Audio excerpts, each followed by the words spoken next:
성도들이 자신의 일상 속에 경험하는 깊은 묵상을 가지고 하나님께 나아가고 있습니다. 그 묵상의 일부를 함께 나누고자 합니다. 오늘 서울 시내버스가 파업하면서 서울 도로에 차들이 꽉 들어찼다. 이대에 10시까지 가기로 했는데 차가 워낙 막혀서 30분이나 늦게 도착하였다.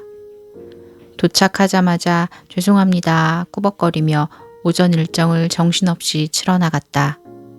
오전부터 순탄치 못하다 생각했는데 오후에 다른 일정이 있어서 뒤늦게 합류하였더니 왜 안 좋은 예감은 들어맞을까 싶을 정도로 자잘자잘한 이슈들이 생겨나기 시작했다. 담당자와 소통도 제대로 안 되고 막무가내로 의사결정이 이루어지니 답답하기도 하고 화도 났다. 저절로 인상이 찌푸려졌다. 그때 그 순간만큼은 하나님이 생각이 나지 않았다. 묵상일기를 쓰는 지금에서야 이런 내 자신을 되돌아보게 된다. 구분되는 삶을 살아야지. 예수 그리스도의 희생으로 내가 이 자리에 있는 것임을 잊지 않길 스스로 다짐하며 하루를 마무리하려고 한다. 오늘 우리가 함께 나눌 말씀은 사사기 20장 12절에서 19절 말씀입니다. 이스라엘 지파들이 베냐민 온 지파의 사람들을 보내어 두루 다니며 이르기를 너희 중에서 생긴 이 악행이 어찌 됨이냐? 그런즉 이제 기브아 사람들 곧 그 불량배들을 우리에게 넘겨주어서 우리가 그들을 죽여 이스라엘 중에서 악을 제거하여 버리게 하라 하나 베냐민 자손이 그들의 형제 이스라엘 자손의 말을 듣지 아니하고 도리어 성읍으로부터 기브아에 모이고 나가서 이스라엘 자손과 싸우고자 하니라. 그때 그 성읍들로부터 나온 베냐민 자손의 수는 칼을 빼는 자가 모두 26,000명이요 그 외에 기브아 주민 중 택한 자가 700명인데 이 모든 백성 중에서 택한 700명은 다 왼손잡이라. 물매로 돌을 던지면 조금도 틀림이 없는 자들이더라. 베냐민 자손 외에 이스라엘 사람으로서 칼을 빼는 자의 수는 40만 명이니 다 전사라. 이스라엘 잔손이 일어나 베델에 올라가서 하나님께 여쭈어 이르되 우리 중에 누가 먼저 올라가서 베냐민 자손과 싸우리이까 하니 여호와께서 말씀하시되 유다가 먼저 갈지니라 하시니라. 이스라엘 자손이 아침에 일어나 기브아를 대하여 진을 치니라. 아멘. 반갑습니다. 오늘 사사기 20장 12절부터 19절까지를 중심으로 언약 아래라는 제목의 말씀을 함께 나누겠습니다. 우리는 자주 어떤 문제가 일어났는지, 지금의 내 상황이 어떤지, 그것으로 인해서 내가 어떤 감정이고 어떤 생각이 드는지, 과연 어디에서부터 문제가 잘못된 건지, 누구 때문인지, 그리고 그것을 어떻게 해결할 수 있는지, 그렇게 하면 어떤 유익이 있고 어떤 손해가 있는지를 고민합니다. 그러나 그런 것은 이른바 언약적 관점이 아니라 눈에 보이고 느껴지는 대로의 세상적 관점일 뿐입니다. 그런데 그렇게 세상적 관점으로 볼 때 오늘 사사기 19장부터 나오는 이 사건에 대해서 생각이 아주 많아지는 게 사실입니다. 레위인은 자기 혼자 못난 짓을 다 저질러 놓고 레위인의 장인도 자기 마음대로, 기브아에 있었던 한 노인도 자기 마음대로 말하고 레위인의 첩도 사실 자기 마음대로 행했고 불량배들도 자기 마음대로 못된 짓을 하고 그렇게 분노해서 모인 이스라엘 총회마저도 자기의 감정대로 자기들의 생각과 자기들 속에서 올라오는 분노대로 행한 것이 바로 지난 본문이었습니다. 그들은 처음부터 일어난 일에 대해서 모두 다 들을 수 있었던 것도 아니었고 그저 레위인으로부터 일방적인 이야기만을 들었습니다. 그 이야기는 당연히 레위인의 분노로 시작됐고 그 분노는 모든 이스라엘 지파에게 고스란히 전달되었습니다. 그래서 그 끔찍한 일 때문에 모인 이스라엘 총회는 분노로 가득하게 되었습니다. 그리고 이제 그 분노로 군대를 일으켜서 베냐민을 공격하기로 결정합니다. 그게 9절부터의 내용이었습니다. 우리가 이제 기브아 사람에게 이렇게 행하리니 곧 제비를 뽑아서 그들을 치되 우리가 이스라엘 모든 지파 중에서 100명의 10명, 1000명의 100명, 10,000명의 1000명을 뽑아 그 백성을 위하여 양식을 준비하고 그들에게 베냐민의 기브아에 가서 그 무리가 이스라엘 중에서 망령된 일을 행한 대로 징계하게 하리라 하니라. 이와 같이 이스라엘 모든 사람이 하나같이 합심하여 그 성읍을 치려고 모였더라. 자, 그런데 이게 단지 기브아라는 한 성읍, 거기에 있는 불량배들을 징계하는 문제였는데 갑자기 베냐민 지파 전체가 나서서 그 불량배들을 보호하는 것 같은 자세를 취했습니다. 단지 그들을 보호한다는 명목으로 그들을 내어주지 않았을 뿐 아니라 오히려 온 이스라엘과 전쟁까지도 불사하겠다고 했습니다. 12절입니다. 이스라엘 지파들이 베냐민 온 지파에 사람을 보내어 두루 다니며 이르기를 너희 중에서 생긴 이 악행이 어찌 됨이냐.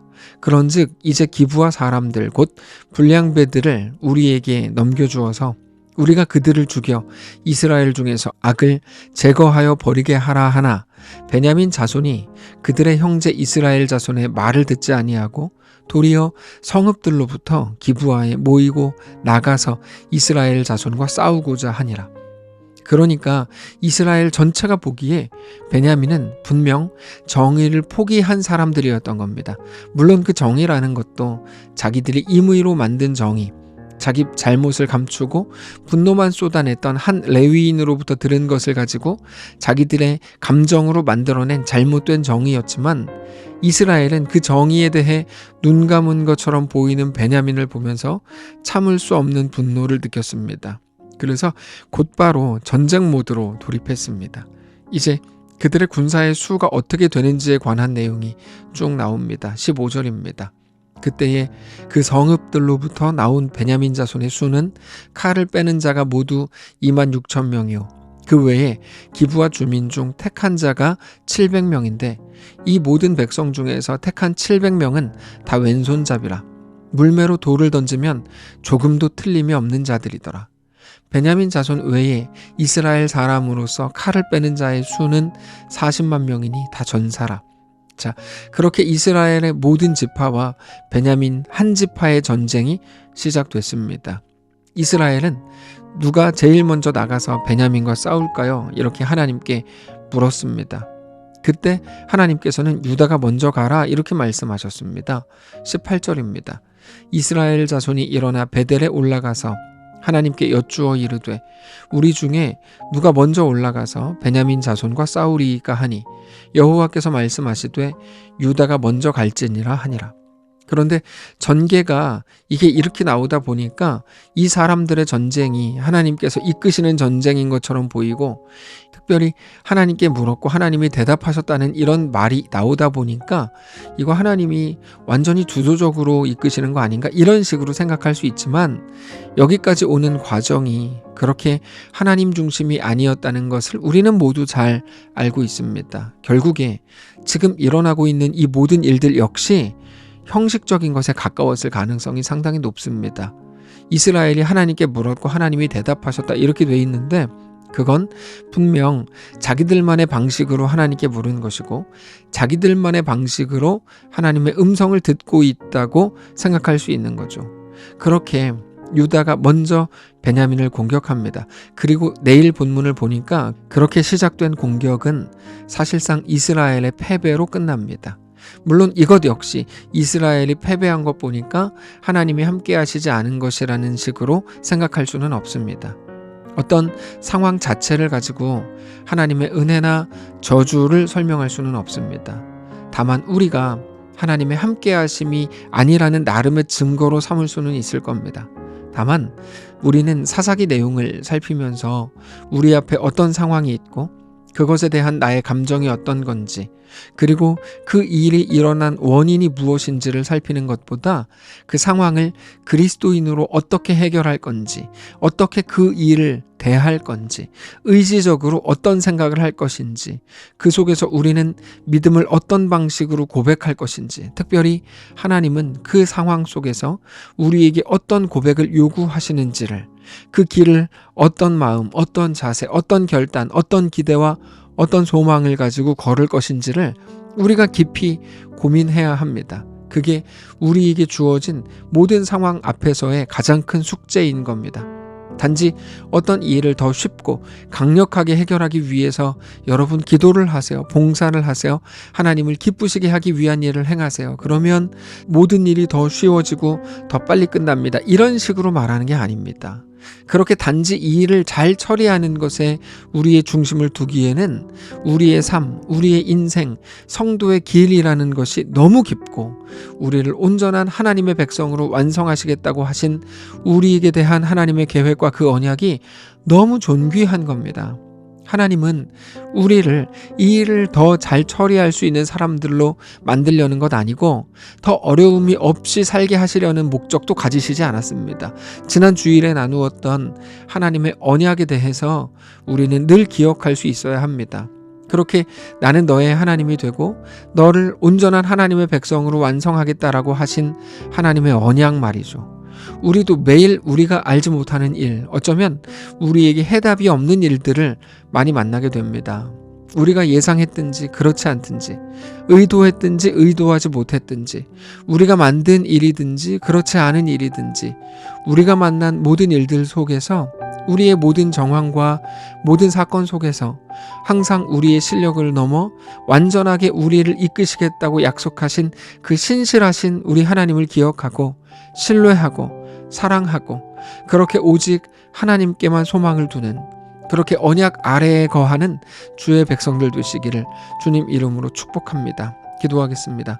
살아계신 하나님 감사합니다. 우리도 우리 앞에 일어나는 일들과 그 모든 사건과 우리 예상을 벗어나는 상황을 대할 때 너무 마음이 어렵습니다. 이거 어떻게 해야 되지? 늘 고민이 됩니다.